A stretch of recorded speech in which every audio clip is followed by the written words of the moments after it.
세종시 아파트 건설 현장에서 큰 불이 나 40여 명의 사상자가 발생했습니다. 가연성 물질이 많아 유독가스가 뿜어져 나왔고 진화 작업에도 어려움을 겪으면서 피해가 컸습니다. 청와대가 중폭 인사를 단행했습니다. 경제수석과 일자리 수석을 동시에 교체해 경제 성과 부진에 대한 문책성 인사라는 분석입니다. 드루킹 사건 연루 의혹을 받는 송인배 부속비서관은 정무비서관으로 이동했습니다. 2년 6개월 안에 북한 비핵화를 달성하겠다던 폼페이오 미 국무장관이 비핵화 시간표를 설정하지 않을 것이라고 밝혀 파장이 일고 있습니다. CVID에 이어 비핵화 시한 원칙도 후퇴하는 것인지 발언의 의미를 짚어봅니다. 무면허 고등학생이 몰던 승용차가 빗길에서 건물을 들이받아 차에 타고 있던 중고생 4명이 숨지고 1명이 크게 다쳤습니다. 차량이 형체를 알아보기 힘들 정도로 심하게 훼손됐습니다. 사고 충격으로 자동차 안쪽은 완전히 구겨졌습니다. 숨진 채 발견된 강진 여고생이 실종 당일 자신의 통장을 갖고 나간 것으로 드러났습니다. 용의자 차량에서 발견된 농기구에서 여고생의 유전자가 검출됐습니다. 청약 통장 없이 저렴하게 살 수 있는 지역조합주택 아파트에 투자했다가 2, 3년씩 사업이 지연돼 피해를 보는 조합원들이 급증하고 있습니다.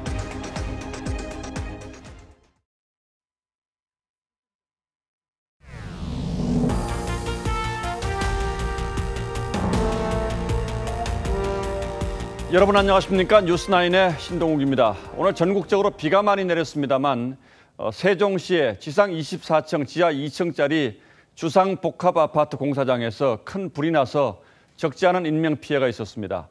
현장 근로자 3명이 숨지고 37명이 다쳤습니다. 공사장 지하에서 큰 폭발음과 함께 불이 시작됐는데 자체 소방시설이 아직 없었고 소방차 진입에도 어려움이 있어서 피해가 컸다고 합니다. 오늘은 먼저 이 뉴스를 집중적으로 전해드리겠습니다. 첫 소식 윤재민 기자가 보도합니다. 아파트 공사장에서 시뻘건 불길이 치솟습니다. 검은 연기가 하늘을 뒤덮습니다. 어머, 이거 큰일 났다, 올라. 차도 왜 안 비키는 거야? 고층 창문에서 근로자들이 구조 요청을 합니다. 소방대가 사다리차와 헬기로 긴급 구조합니다. 검은 연기가 막 엄청 막 올라오기 시작했고, 그리고 뭐 아파트 옥상 같은 데 보니까 사람들이 많이 있더라고요. 그냥 살려달라고 막 몸짓하고 막 소리도 막 지르고. 오늘 낮 1시 10분쯤 세종시의 한 주상복합 공사장에서 불이 났습니다. 폭발음과 함께 순식간에 불이 번졌습니다. 건물이 폭파하는 그런 경험이었었어요. 쾅쾅 소리가 났었어요. 현장에 있던 근로자 169명 가운데 3명이 숨지고 37명이 다쳤습니다.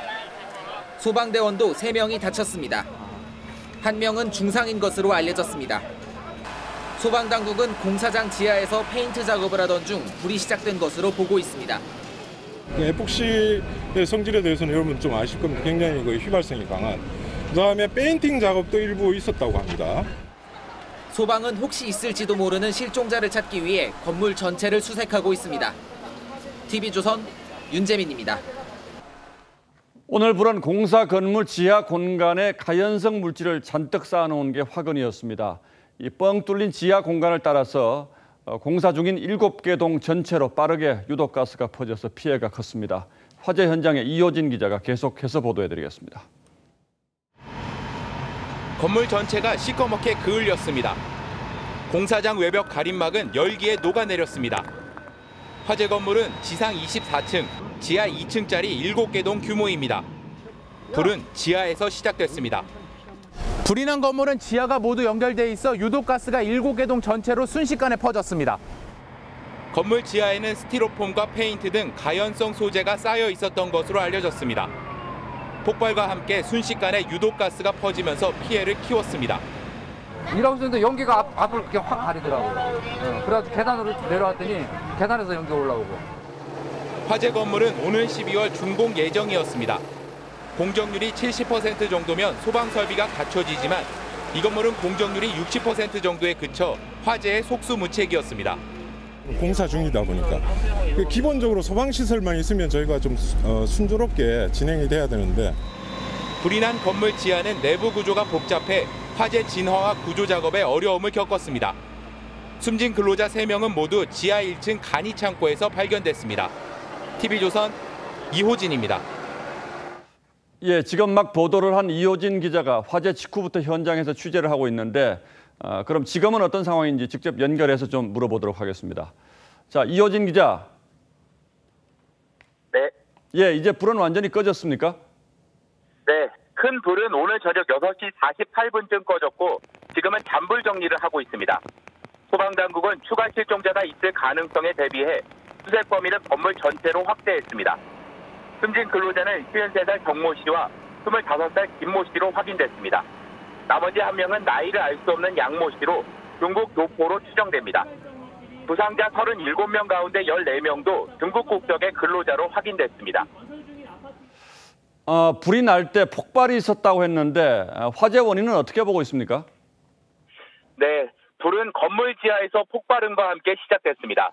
당시 지하에서는 바닥 에폭시 코팅과 벽면 페인트 작업을 하고 있었습니다. 하지만 정확한 발화 지점이 어딘지는 확인하지 못했습니다. 소방은 부상자들을 상대로 당시 상황을 조사할 계획입니다. 예, 무엇보다 인명피해가 커서 안타까운데 이번 사고 이렇게 인명피해가 컸던 이유는 뭘로 추정이 되고 있습니까? 화재 현장은 유독 가스와 열기가 심해 소방대원조차 어려움을 겪을 정도였습니다. 부상자는 대부분 유독 가스를 마신 것으로 전해졌습니다. 건설 현장에 투입된 인력이 어디에 얼마나 있었는지 정확하게 파악되지 않은 것도 문제였습니다. 건설사 측은 현장 인원수를 몇 차례나 수정해 소방당국이 혼란을 겪었습니다. 지금까지 세종시 주상복합 건물 화재 현장에서 TV조선 이호진입니다. 예, 다음 뉴스입니다. 청와대가 경제라인 수석들을 전면 교체하는 인사를 단행했습니다. 청와대는 소득주도 성장과 혁신 성장을 더욱 속도감 있게 추진하기 위한 인사라고 설명했지만 사실상 문책성 인사라는 평가가 더 많습니다. 다만 그동안 김동연 부총리와 불화설이 나돌았던 장하성 정책실장은 유임됐습니다. 보도에 최지원 기자입니다. 청와대가 6.13 지방선거 이후 첫 인사로 경제라인 수석들을 전면 교체했습니다. 경제수석에 윤종원 현 OECD 대사를 임명했고 일자리 수석에 정태호 정책기획비서관을 승진 기용했습니다. 행시 27기인 윤 수석은 기재부 경제정책국장과 IMF 상임이사 등을 역임한 관료 출신입니다. 정 수석은 노무현 정부 비서관을 거쳐 민주통합당 부의장 등을 지냈습니다. 이번 개편을 통해서 훨씬 더 광범위하게 소통하면서 속도감 있게 성과를 내겠다. 청와대는 이번 인사를 2기 개편이라고 했지만 미진한 경제 성과에 따른 경질성 인사라는 분석도 나옵니다.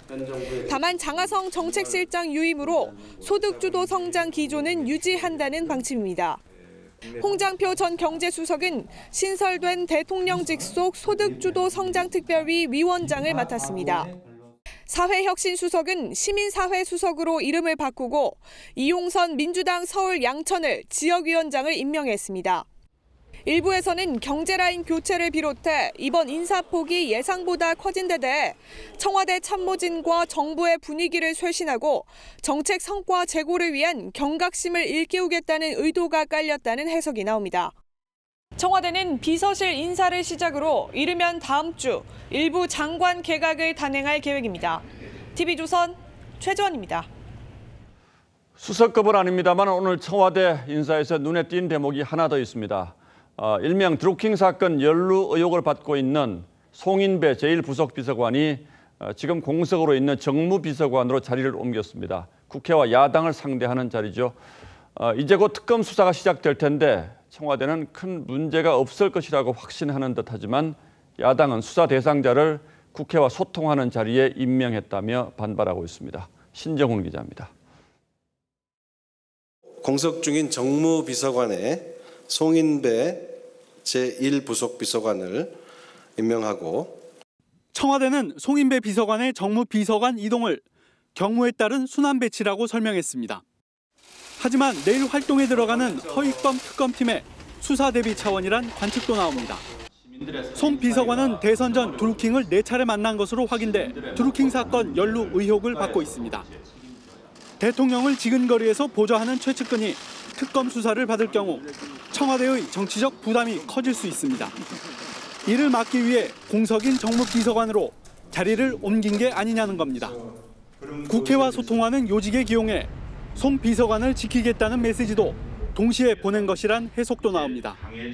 청와대 고위 관계자는 수사를 해도 참고인 정도가 아닐까 싶다고 했습니다. 자유한국당은 수사 대상자를 정무비서관에 임명한 것은 야당을 무시하는 처사라고 반발했습니다. 드루킹 특검의 주요 수사 대상자이며 경우에 따라 기소될 수 있습니다. 김성태 원내대표는 청와대가 참고인을 언급한 건 사실상 수사 가이드라인을 제시한 것이라고 비판했습니다. TV조선 신정훈입니다. 예, 다음 뉴스입니다. 앞으로 2년 반 안에 북한의 비핵화를 달성하겠다고 했던 폼페이오 미 국무장관이 이번에는 전혀 다른 말을 했습니다. 북한 비핵화를 위한 시간표를 설정하지 않을 것이다. 이 말을 액면 그대로 해석하면 북한을 너무 밀어붙이지는 않겠다는 뜻으로 들리는데 북한의 비핵화 시간표를 제시할 것이라는 국방부 얘기와는 또 상반된 발언이어서 미 정부 내에서 북한 비핵화를 둘러싸고 이견이 있는 것 아니냐는 분석도 있습니다. 이유진 기자가 보도합니다. 폼페이오 미 국무장관이 북한과의 비핵화 협상 시간표는 없다고 말했습니다. 폼페이오는 CNN과 전화 인터뷰에서 2개월이든 6개월이든 북한 비핵화를 위한 구체적인 시간표를 설정할 계획이 없다고 밝혔습니다. 미북 정상회담 직후인 지난 14일 2020년 말까지 주요 비핵화를 달성하겠다며 비핵화 시한을 제시했던 것에서 한 발 물러선 겁니다. We believe that Chairman Kim Jong-un understands the urgency of the timing of completing this denuclearization, that he understands that we must do this quickly. 미 국방부 관계자의 발언과도 엇갈립니다. 미 국방부 고위관리는 지난 24일 북한의 특별 요구 사항을 담은 비핵화 시간표를 제시할 것이라고 전한 바 있습니다. 외신들은 폼페이오의 이번 발언이 기존 입장과 달라졌다며 미 정부 내에서도 이견이 있다고 지적하는 상황. 폼페이오는 그러나 약속이 유지되는 한 미국은 북한의 안전을 보장할 것이라며 협상을 계속하기 위해 북한이 충분한 진전을 보이는지 지속적으로 검증하고 재평가하겠다고 강조했습니다. TV조선 이유진입니다. 예, 이처럼 미국이 CVID 문구에 이어서 비핵화 시간표까지 제시하지 않겠다고 밝히면서 비핵화 협상에서 후퇴하는 것 아니냐는 의구심이 듭니다. 그런 건지 아니면 또 다른 미국의 전략이 숨어 있는 건지 유지연 기자가 뭔가 앞뒤가 잘 맞지 않는 미국의 갈짓자 행보를 자세히 분석했습니다.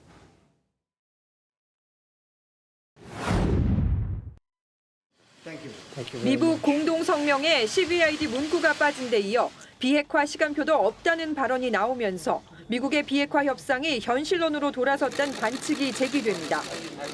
폼페이오 장관은 현 상황에서 구체적인 로드맵을 기대하긴 너무 이르다며 미국의 입장이 후퇴할 수도 있음을 시사했습니다. 이럴 경우 주요 비핵화 조치 없이 한미훈련 중단 같은 선물만 줬다는 비판에 직면할 가능성이 높습니다. 미국이 원하는 수준의 합의를 만들기가 어려운 상황으로 인식하고 국내적 기대치를 낮추는 과정일 수도 있다고 생각합니다. 완전한 비핵화 목표를 유지하되 미군 유해 송환과 핵실험장 폐쇄를 목전에 두고 시간표에 얽매이기보다 북한의 실질적 조치를 끌어내는 데 무게를 실겠다는 겁니다. 폼페이오 장관도 생산적인 결과가 안 나오면 미북 합의를 재평가하겠다며 북한의 행동을 촉구했습니다. 한미 연합군사훈련 중단에 상응하는 북한의 비핵화 조치가 필요한 시점에서 북한을 자극하지 않음으로써 북한의 비핵화 조치를 이끌어내는 그러한 협상 조치가 미국의 후퇴인지 전략인지는 이제 북한의 구체적인 행동에 달렸습니다. TV조선 유지현입니다. 북한은 매년 6월 25일 전후가 되면 대규모 반미 집회를 열어왔습니다. 그런데 이번에는 미국과의 협상 국면을 의식해서인지 조용히 지나갔다고 합니다. 북한 매체들도 반미 구호를 외치지 않았는데 트럼프 대통령은 의미 있는 변화라고 평가했습니다. 이채현 기자가 보도합니다. 비장한 표정을 한 10만여 명의 평양 시민들이 김일성 광장을 가득 메웠습니다.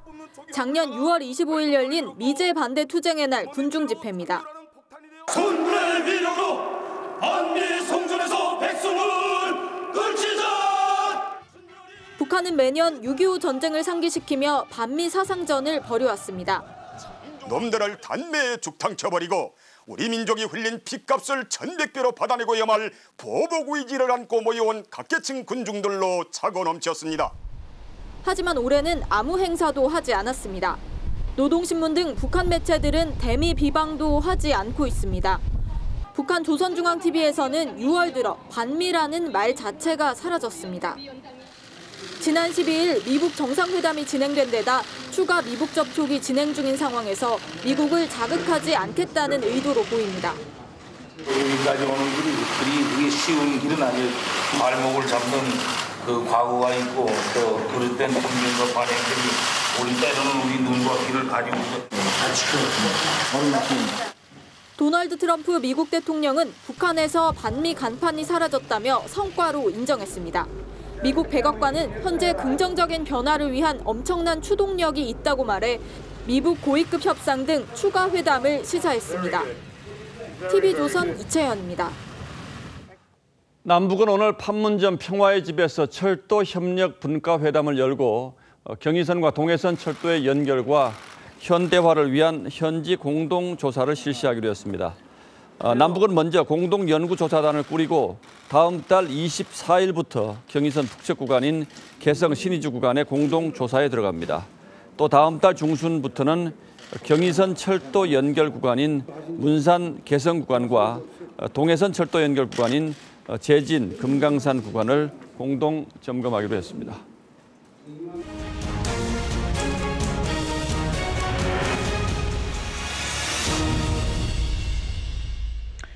네, 전남 강진의 야산에서 발견된 시신이 실종된 여고생인 것으로 확인이 됐습니다. 또 용의자 차량에서 나온 농기구에서도 여고생의 유전자가 검출됐습니다. 하지만 여전히 범행 동기와 수법 등 풀리지 않는 의문점들이 많습니다. 오선일 기자입니다. 국립과학수사원은 시신과 실종 여고생 이 모양에 DNA가 일치한다고 발표했습니다. 경찰은 용의자 51살 김모 씨 집에서 발견된 농기구에서도 이 양의 DNA가 검출됐다고 밝혔습니다. 김 씨가 이 양 실종 당일 야산에서 집으로 돌아온 뒤 차량 트렁크에서 꺼내 집에 보관해 오던 농기구였습니다. 경찰은 혈흔이 아닌 침이나 땀 같은 체액이라고 설명했습니다. CCTV 영상하고 이런 걸 주장했을 때 같이 탔을 것으로 봤는데 이번에 유전자가 나와서 확실히 탔구나. 더 보강할 수 있는 증거가 하나 더 나온 거죠. 하지만 범행 동기와 살해 방법을 풀어줄 당선은 아직 나오지 않았습니다. 경찰은 이 양이 집을 나설 때 통장을 들고 나간 사실도 확인했지만 입출금 흔적은 없었습니다. 경찰은 금속 탐지기까지 동원해 시신이 발견된 장소 주변을 집중 수색하고 있습니다.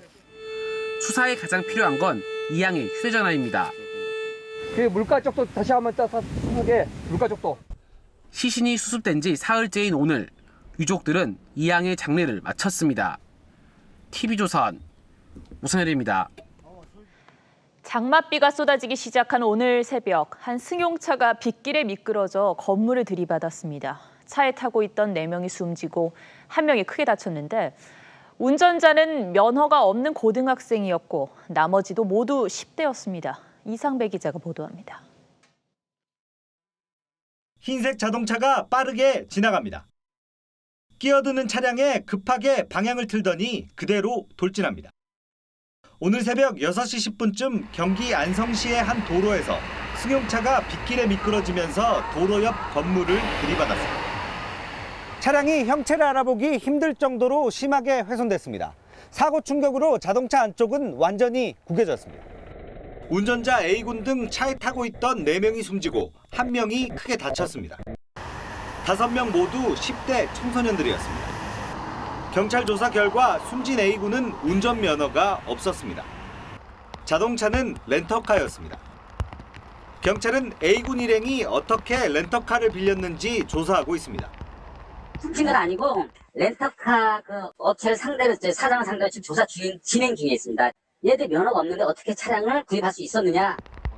경찰은 A군이 음주운전을 했는지도 조사할 계획입니다. TV조선 이상배입니다. 부산의 한 건물에서 조울증을 앓던 20대 여성이 투신했습니다. 그런데 그 시각 인도에는 사람이 지나가고 있었습니다. 스치면서 그 행인은 크게 다치지 않았는데 투신한 여성은 숨졌습니다. 하동원 기자입니다. 한 여성이 건물 안으로 들어갑니다. 엘리베이터에 타자마자 15층 버튼을 누릅니다. 주위를 두리번거리더니 15층에서 내립니다. 어제 저녁 7시쯤 부산의 한 빌딩에서 27살 A씨가 투신했습니다. 놀랐습니다. 진짜 놀랐어요. 처음 듣는 소리였어요. 제가 여기가 그냥 내려앉은 줄 알았어요. A씨는 3층 높이에 설치된 간판과 부딪힌 뒤 인도에 떨어졌습니다. 당시 인도에는 여성 27살 B씨가 지나가고 있었습니다. A씨는 떨어지면서 간판과 나무가지에 잇따라 부딪혔지만 다행히 B씨를 덮치지 않고 왼팔만 스쳤습니다. 퇴근 시간대라 자칫 큰 인명피해가 날 뻔했습니다. 아무래도 퇴근 시간이다 보니까 평소에 유동인구가 좀 많은 시간이긴 해요. 진짜 사람 안 맞은 게 다행인 것 같고. 경찰 조사 결과 A씨는 10년 전부터 조울증을 앓아왔던 것으로 드러났습니다. 집에서 뭐 산책하고 오겠다 하고 나가가지고 20-30분 사이 이제 출항했기 때문에 뭐 범죄 의심 그런 건 없습니다. 경찰은 유족 등을 상대로 정확한 사망 원인을 조사하고 있습니다. TV조선 하동훈입니다. 네, 사법행정권 남용 의혹을 수사 중인 검찰이 하드디스크 제출을 두고 대법원과 기싸움을 벌이고 있습니다. 검찰이 양승태 전 대법원장이 쓰던 컴퓨터가 완전히 훼손됐다는 사실을 공개했고 대법원은 퇴임 규칙에 따라 처리한 것이라고 반박했습니다. 한우리 기자입니다.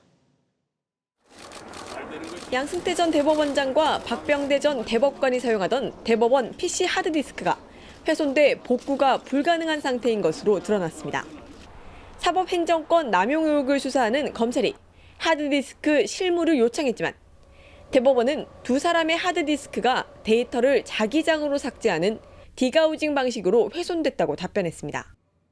이에 검찰 관계자는 양 전 대법원장 컴퓨터는 사법행정권 남용 의혹 2차 조사 직전인 지난해 10월 디가우징돼 경위 파악이 필요하다고 말했습니다.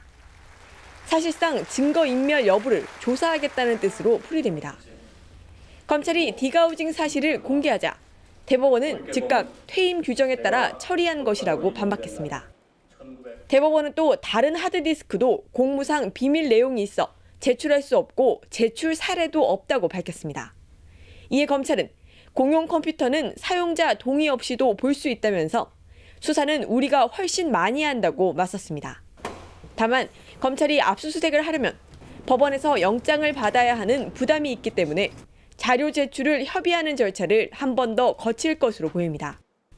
TV조선 한울입니다. 김포공항에서 대한항공과 아시아나항공 여객기가 부딪히는 사고가 났습니다. 사람이 타고 있지 않아 인명피해는 없었습니다. 그런데 두 항공사는 서로에게 책임이 있다며 공방을 벌이고 있습니다. 장윤정 기자가 보도합니다. 아시아나 항공기 날개가 꺾였습니다. 대한항공기 꼬리 부분은 움푹 패여 갈라졌습니다. 오늘 오전 8시쯤 김포공항 국제선 주기장에서 견인차에 끌려 이동하던 아시아나 항공기 날개가 대한항공기 꼬리에 부딪혔습니다. 승객 탑승 전이라 다행히 인명피해는 없었습니다. 이 사고로 오사카로 향하던 대한항공기와 베이징으로 가는 아시아나 항공기 출발이 예정보다 4시간가량 늦어졌습니다. 사고 원인에 대한 두 항공사의 주장은 엇갈립니다. 대한항공은 관제 지시에 따라 4분간 대기하고 있던 중 아시아나 항공기가 와서 들이받았다고 주장합니다. 아시아나는 관제 지시대로 정상 경로로 이동했는데 대한항공기가 규정선을 지키지 않고 튀어나와 있어 사고가 났다는 입장입니다. 관계자들 불러서 이제 인터뷰도 해야 될 거고요. 레이더 자료라든지 관제 통신 자료라든지 여러 가지를 한번 들여다봐야 될 것 같거든요. 두 항공사 간 기체 충돌 사고는 이번이 처음입니다. TV조선 장윤정입니다. 서울 강남의 한 초등학교에서 결핵 환자가 발생해 보건당국이 역학조사에 나섰습니다. 그런데 학교 대응이 허술했습니다. 결핵 확진 판정이 나온 지 사흘이 지나서야 이 사실을 알렸는데 그것도 일부 학부모들에게만 전했습니다. 백연상 기자의 단독 보도입니다. 서울 소초구에 있는 한 초등학교에 질병관리본부 버스가 도착합니다. 학생들이 하나둘씩 버스 안으로 들어가 가슴 쪽 엑스레이 사진을 찍습니다. 이 학교에서 결핵 확진 판정을 받은 학생이 나온 건 지난 22일. 질본과 보건소는 해당 학생을 격리 조치하고 접촉이 의심되는 학생과 교직원 등 139명에 대해 역학조사를 벌였습니다.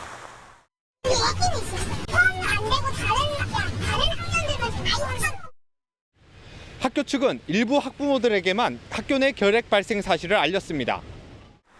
그것도 확진자 발생 사흘 만인 어제 저녁에야 통보가 이루어졌습니다. 학부모들은 불안합니다.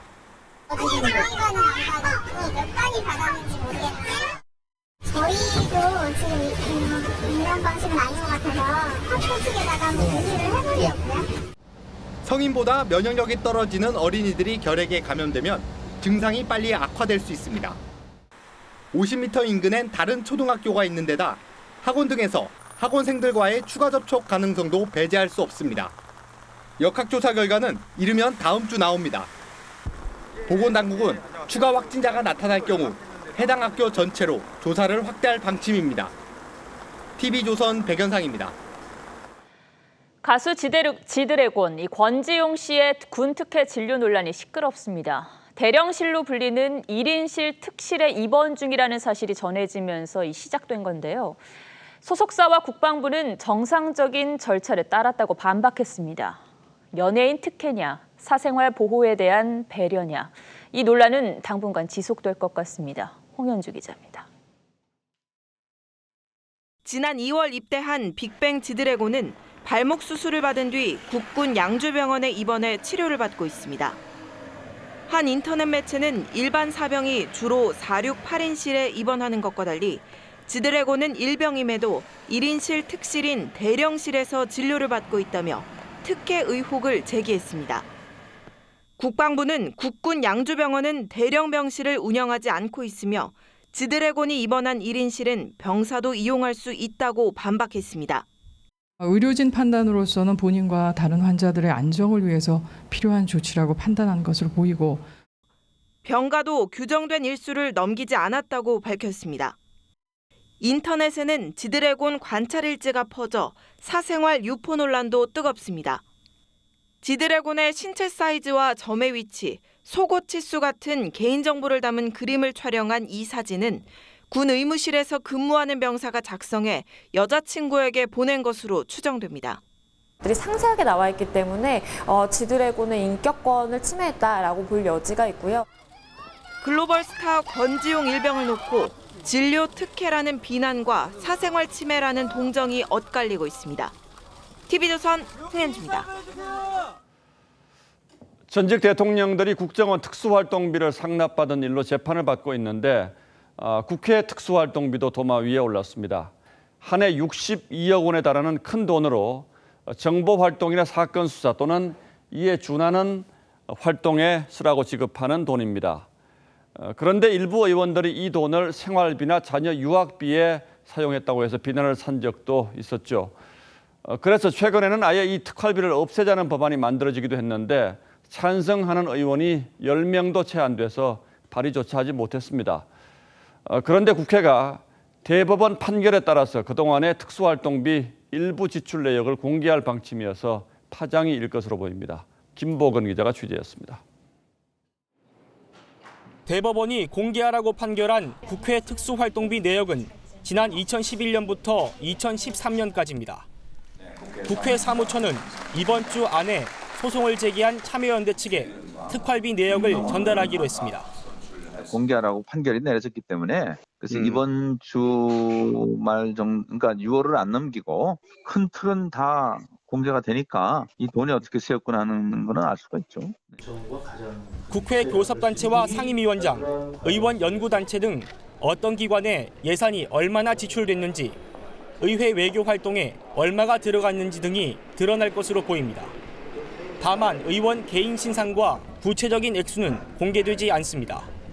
특활비 명목에 부합하지 않는 그런 사용들이 굉장히 많거든요. 이제 그런 것 등을 사용하지 않거나 반납하겠다는 이런 또 선언이 이어져야 되지 않을까 싶습니다. 국회의원들 스스로 국회 특수활동비를 없애자는 주장도 나옵니다. 한마디로 내로남불입니다. 솔선수범하여 폐지한다면 다른 공공기관의 특수활동비를 개혁할 명분 또한 얻게 될 것입니다. 하지만 정의당을 제외한 다른 정당들은 특활비의 양성화 취지에는 공감하면서도 특활비를 폐지하자는 주장은 반대하고 있습니다. 정의당 노회찬 의원은 특활비 폐지 법안을 내려했지만 발의에 필요한 의원 10명을 채우지 못했습니다. TV조선 김보건입니다. 이재명 경기도지사 당선인과 배우 김부선 씨의 스캔들 의혹이 새로운 국면으로 접어들었습니다. 이 당선인 측이 바른미래당 김영환 전 후보와 김부선 씨를 허위사실 공표 혐의로 검찰에 고발한 건데, 김영환 전 후보는 자신 있으면 이 당선인 이름으로 직접 고소하라고 맞받아쳤습니다. 김성돈 기자가 취재했습니다. 이재명 선대위 가짜뉴스 대책단은 김영환 전 후보와 배우 김부선 씨를 공직선거법상 허위사실 공표 혐의로 검찰에 고발했습니다. 노무현 전 대통령 서거 당시 비 오는 날 이 당선인이 김부선 씨와 전화통화를 하고 서울 옥수동 집에서 미래를 나눴다는 주장은 거짓이라는 겁니다. 노 전 대통령 서거일인 5월 23일부터 연결식이 있던 29일까지 서울에 비가 온 날은 23일 하루뿐인데 그날 김부선 씨는 제주 우도에 있었다고 주장했습니다. 당시 김 씨가 제주도에서 찍은 사진이 게시된 블로그를 증거로 공개했습니다. 또 서거 당일 이 당선인은 봉화마을로 조문을 갔고 이후 29일까지 분당 분향소를 지켰다고 설명했습니다. 허위 사실을 유포한 김영환도 공범으로서 이를 도운 김부선도 자신들의 행위에 엄중한 책임을 져야 할 것입니다.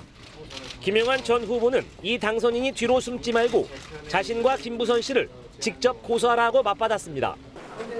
고소를 해서 대질이 이루어지면 진실이 밝혀질 것이라고 주장했습니다. 김부선 씨가 몇 년 전부터 공개 토론하자고 주장을 계속하고 있습니다. 김부선 씨는 이재명 당선인 측의 고발에 대해 아무런 반응을 나타내지 않았습니다. TV조선 김승돈입니다. 예, 여러분 요즘 혹시 문돌이라는 말 들어보셨습니까? 이번 지방선거 더불어민주당 당선자들을 두고 한 청와대 참모가 했다는 말입니다. 지난 2004년 탄핵 역풍으로 대거 국회에 입성한 이른바 탄돌이와 비교한 표현인데, 대통령의 인기 덕분에 쉽게 당선됐다는 뜻을 품고 있어서 일부 논란이 있는 것 같습니다. 주원진 기자가 취재했습니다. 지방선거 직후인 지난 18일 수석보좌관회의에서 한 청와대 수석비서관은 이번에 당선된 문돌이라고 민주당 당선자들을 지칭했습니다. 2004년 국회에 입성한 열린우리당 초선 의원 108명을 탄돌이라고 부른 것을 빗댄 것입니다. 노무현 대통령 탄핵 역풍으로 당선됐던 탄돌이처럼 문돌이는 문재인 대통령의 높은 지지율 덕분에 당선됐다는 뜻입니다. 청와대는 공식 입장을 나타내지 않았습니다. 청와대는 하반기에 지방정부와 지방의회를 상대로 감찰에 들어갈 계획입니다. 우리가 받았던 높은 지지는 정말 좀 등골이 서늘해지는, 저는 등에서 식은 땀이 좀 나는, 저는 그런 정도의 두려움이라고 생각합니다. 한 당선자는 문 대통령 덕분도 있지만 본인 역량으로 당선된 것이라고 강조했습니다. 또 다른 당선자는 탄돌이라는 단어를 듣지 않기 위해 10년 넘게 성찰해왔다며 국민들의 채찍질이 무섭다는 것을 누구보다 잘 알고 있다고 말했습니다. TV조선 주원진입니다.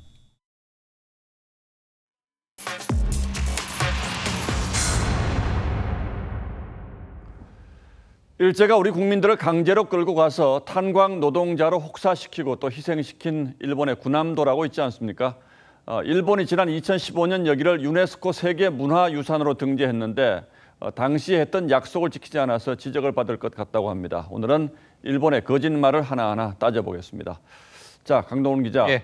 이미 아시는 분도 많겠습니다만 이 군함도라는 데가 어떤 곳인지부터 설명을 좀 해주시죠. 예. 이 섬 모양이 일본 군함을 닮아서 군함도로 불리는 일본 나가사키의 하시마 섬입니다. 2차 세계대전 당시에 조선인 800여 명을 이 섬 탄광으로 끌고 가서 혹독한 노동을 시켜 134명이 숨진 곳이었습니다. 피해자의 인터뷰 들어보시겠습니다. 예. 제가 아마 공기를 위에서 많이 내줘야 되는데 공기가 적게 들어오니까 덥죠. 예, 이렇게 많은 조선인이 죽은 이 섬이 지난 2015년 7월 5일 유네스코 세계문화유산에 등재된 겁니다. 예, 우리로서는 그야말로 가슴 아픈 역사의 현장인데 일본이 당시 어떤 약속을 했던 겁니까? 예, 일본 정부는 조선인 강제 노역을 공식적으로 인정하고 이를 제대로 알리겠다고 했었습니다. 들어보시죠. That there were a large number of Koreans and others who were brought against their will and forced to work under harsh conditions in the 1940s. 예, 강제 노역을 시키는 걸 분명히 인정을 하긴 했군요. 그런데 이 약속을 지키지 않고 있습니까? 예, 맞습니다. 지키지 않고 있습니다. 이 지난해 11월 일본이 유네스코에 제출한 경과 보고서를 보면요, 이 강제라는 단어를 쓰지 않고 대신 일본의 산업을 지원했다는 표현을 넣었습니다. 더 나아가서 일본 정부는 자국 유네스코 대사의 말까지 부정해버렸습니다. 들어보시죠. 我が国の代表団の発言はですね、強制労働を意味するものでは全くない旨。 예, 이후에 이 새로 군함도에 생긴 안내판에도 강제징용이라는 표현이 빠졌고요. 약속했던 강제 노역을 알리는 정보센터는 군함도가 위치한 나가사키가 아니라 도쿄에 설치됐고, 그것도 일반인의 접근이 힘든 연구소 형태로 설치하겠다고 했습니다. 예, 역사와 관련해서 일본의 이런 참 이중적인 태도들이 우리를 자주 화나게 하는데 이것 관련해서 그동안 우리 정부는 뭘 했습니까? 예, 우리 정부는 일본 정부의 약속 불이행을 지속적으로 유네스코 회원국에 알렸습니다. 그 결과 내일 유네스코 세계유산위원회 회의에서 채택될 대일본 결정문에 조선인 등의 강제 노역 사실이 명기될 것으로 보입니다. 유네스코의 일본에 대한 약속 이행 요구도 마찬가지입니다. 이 약속 위반에 대해서는 당연히 철저히 따지고 또 시행을 요구해야 되는데 문제는 유네스코 안에서 일본의 입김이 지금 상당히 세다는 거죠? 예, 맞습니다. 지금 현재 유네스코는 미국이 지난해 탈퇴하면서요, 재정 압박을 심하게 받고 있습니다. 그러면서 일본이 유네스코의 최대 후원국이 됐는데요. 이번 결정문에 따라서 일본은 2019년 11월 말까지 이 결정문을 어떻게 이행했는지 제출하도록 하고 있습니다만 강제성은 없습니다. 그래서 우리 정부는 일본 정부가 약속을 지킬 때까지 계속 노력한다는 방침입니다. 예, 돈 때문에 역사 문제가 이렇게 왜곡된다는 것 참 슬픈 일인데 반드시 시행이 되도록 해야겠습니다. 예, 강동훈 기자 잘 들었습니다. 네, 다음 뉴스입니다. 청약 통장 없이 저렴하게 분양받을 수 있는 지역 주택조합 아파트가 인기입니다. 그런데 2, 3년씩 사업이 지연되는 경우가 많아서 피해가 속출하고 있습니다. 박성재 기자가 현장 취재했습니다. 서울의 한 지역 주택조합원들이 구청 앞에서 시위를 벌입니다. 지역 주택조합 해지하라! 3년 전 한 업무 대행사는 서울 송파구의 지역 주택조합 아파트 920세대를 짓겠다며 조합원 300여 명을 모집했습니다. 34평에 약 6억 4천 정도의 분양을 했었거든요. 6천에서 8천 이상은 저렴했던 걸로 기억이. 대행사가 약속한 아파트 입주일은 한 달밖에 남지 않았지만 아파트 부지가 있는 건물들은 이렇게 철거조차 안 됐습니다. 대행사는 밟았기 때문에 땅 매입이 늦어질 뿐 사업은 정상적으로 되고 있다고 밝혔습니다. 이곳 지역주택 사업 역시 지난해 입주 예정이었지만 아직 첫 삽도 떼지 못했습니다. 자격이 안 되는 사람까지 조합원으로 받는 등 위법이 있었기 때문입니다. 대행사 전 직원이 바뀌고서야 사업은 정상 진행되고 있지만 이미 집까지 판 조합원들은 입주가 늦어지면서 피해를 고스란히 떠안고 있습니다. 최근 7년간 사업 계획 승인을 받은 지역주택조합은 399곳 중 182곳에 불과합니다. 당국은 이 같은 피해를 막기 위해 땅 매입 현황 등을 공시하도록 법을 개정했습니다.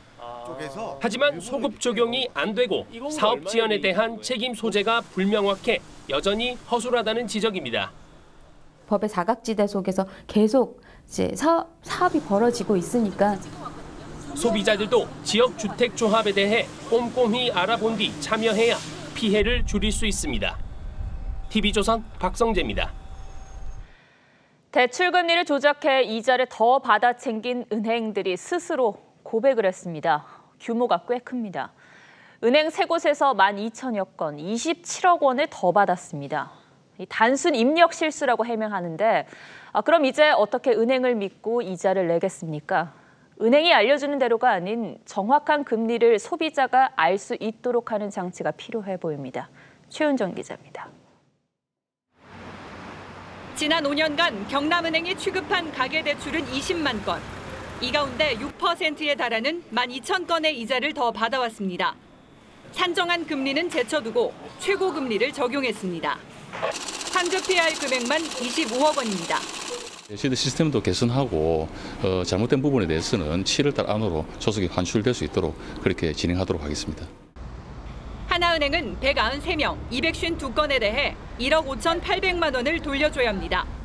시티은행도 25명, 27건의 금리를 과다 책정했습니다. 적발된 은행들은 고객 정보 입력에서 생긴 단순 실수라지만 지금까지 확인된 것만 12,000건이 넘어 단순 실수라고 보기 어렵다는 지적이 나옵니다. 다른 은행의 피해 사례도 꾸준히 들어옵니다. 15일 이상 연체가 돼서 9등급이 됐다는 거예요. 신용 등급 산출 근거를 달라고 그랬죠. 그랬더니 제가 한 2달 쫓아다녀서도 안 줬어요, 지점에서. 소비자 단체들은 형사 고발과 민사 소송에 나섭니다.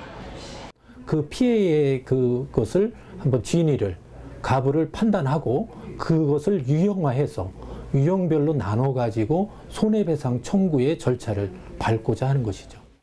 금감원은 은행들로 하여금 금리 산정의 기준을 주기적으로 공개시킬 방침입니다. TV조선 최윤정입니다. 축구 경기를 응원하고 운전을 하고 우리에게는 일상적인 이런 일들이 일부 이슬람 국가 여성들에게는 꿈도 꾸지 못할 일이었습니다. 그런데 이런 금려의 벽이 최근 하나둘 무너지고 있습니다.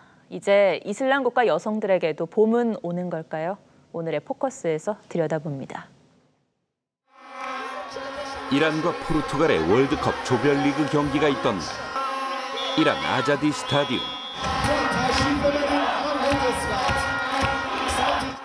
히잡을 쓴 여성들이 보입니다. 아빠 품에 안긴 딸도, 함께 나온 연인들도 모두 한마음이 되어 응원합니다.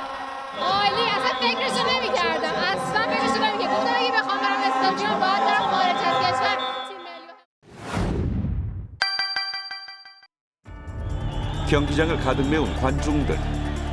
그런데 죄다 남성들 뿐입니다. 여성들은 맞은편 건물 옥상에서 경기를 구경합니다. 이날 경기장 안에 있던 여성은 스포츠 기자 단 한 명뿐이었습니다. They don't allow today any woman in Iran that enter into the stadium. And it's terrible. I'm so excited because it's my first experience. 이란에서는 1981년을 마지막으로 여성들의 스포츠 경기 관전을 금지해 왔습니다. 남성 관중의 욕설과 성희롱에 노출될 수 있다는 등의 이유 때문입니다. 이러다 보니 남장을 하고 경기장에 가는 웃지 못할 일까지 벌어집니다. 지난 3월에는 축구 경기장에 들어간 이란 여성 35명이 체포되기도 했습니다. 이랬던 이란이 37년 만에 한시적이나마 여성들에게 경기장 문을 열었으니 상상도 못했던 일 맞네요.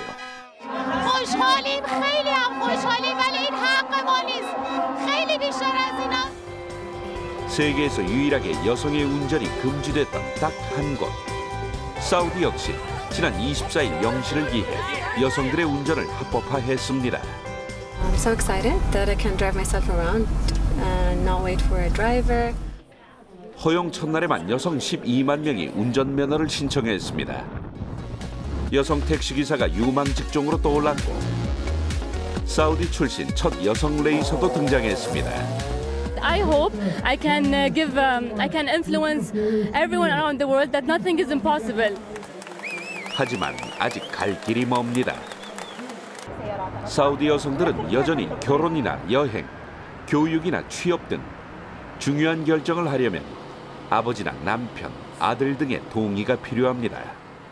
마흐람으로 불리는 남성 보호자 제도 때문입니다. 하나둘 금려의 벽이 무너지고는 있지만 이슬람 여성들의 진짜 봄은 지금 어디쯤 오고 있을까요? 뉴스9 포커스였습니다.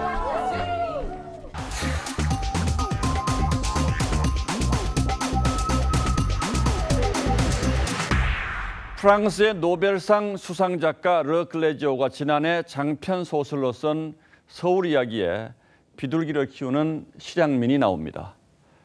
이 아파트 경비원은 언젠가는 자유롭게 고향에 가리라는 희망을 비둘기에 실어서 북으로 날려보냅니다. 작가는 실향민에게서 이 얘기를 직접 듣고 귀향의 꿈을 비둘기를 통해서라도 이루겠다는 그 간절함이 놀랍고 감동적이었다고 했습니다. 3년 전 금강산 이산가족 상봉장을 떠나는 버스입니다. 88살의 어머니가 차창 밖 아들을 애타게 바라보며 흐느낍니다. 43년 전에 납북됐던 어부 아들은 어머니를 차마 쳐다보지 못한 채 눈물을 삼킵니다. 98살 아버지는 두 딸과 헤어질 때 꽃신 사다 주마고 했던 약속을 65년 만에 지켰습니다. 오는 8월 이산가족 상봉을 앞두고 어제 참가 후보 500명을 뽑는 추첨장 여기저기서 탄식이 터져나왔습니다. 신청자 5만 7천 명 중에 최종 100명의 상봉단을 가리는데 1차 후보 추첨부터 100대 1의 경쟁이었습니다. 95살 할아버지는 이번에도 떨어지자 망연자실했습니다. 이산가족 신청을 수없이 했지만은 이번에 저가 이거 마지막이에요. 저가 이제 삶을 몇 년 살갔어요. 3살 난 딸을 두고 온 90살 할머니도 끝내 눈시울을 붉혔습니다. 죽었나 살았나. 죽었으면 내가 잊어먹는데 살아있는 것 같아 자꾸. 이번 상봉 합의는 남북 화해 분위기 속에서 나왔습니다만 여전히 100명씩 일회성 상봉에 그칠 전망입니다. 이산 가족 중에 80살 넘는 분이 63%나 되는데 이렇게 해서는 오랜 가뭄으로 메마른 들판에 물 한 바가지 붓는 격일 겁니다. 이제는 북한도 긴 안목, 열린 마음으로 상봉 정례와 생사 확인, 편지 교환 같은 기본적인 인도적 해결에 나설 때가 됐습니다. 이렇게 할 것이 아니라 각 한 달을 간 38선을 열어주면 되는 거예요. 마음대로 갈 사람 가고 올 사람 오고. 예, 한 달만 열어두면 될 것을 왜 이렇게 오랜 시간 애를 태워야 하는지 정말 이해하기 어렵습니다. 6월 26일 앵커의 시선은 경쟁률 570대 1이었습니다.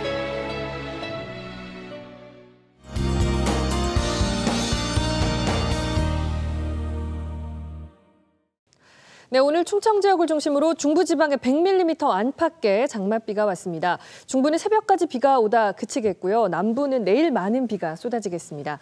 장마전선이 남부지방으로 내려가는 건데요. 지리산 부근과 호남에는 내일까지 최고 200mm의 비가 예상됩니다. 특히 밤사이 이 지역으로 호우특보가 내려져 많은 비가 쏟아질 가능성이 있습니다. 또 수증기로 인해 안개도 짙게 끼겠고요. 해안 지역은 강풍도 불겠습니다. 안전사고 주의하셔야겠습니다. 오늘 비가 오면서 더위가 한풀 꺾였는데 내일은 오늘보다 낮 기온이 조금 오릅니다. 곳곳이 30도 안팎을 보이겠고요. 아침 최저 기온은 22도 내외로 또 제주와 동해안 일부는 열대야가 나타날 가능성도 있습니다. 당분간 장마전선은 남부 쪽에 머물다가 7월 초에 다시 중부까지 올라올 것으로 전망됩니다. 날씨였습니다. 청와대가 참모진을 개편하면서 소득주도 성장과 혁신 성장을 더 속도감 있게 실행하겠다고 한 데에서 국민들이 얼마나 공감할지는 의문스럽습니다. 시기는 적절했습니다만 청와대의 설명대로라면 왜 인사를 했는지 그 이유를 제대로 짚고 있는지는 걱정하지 않을 수 없습니다. 네, 화요일 뉴스9 마칩니다. 고맙습니다.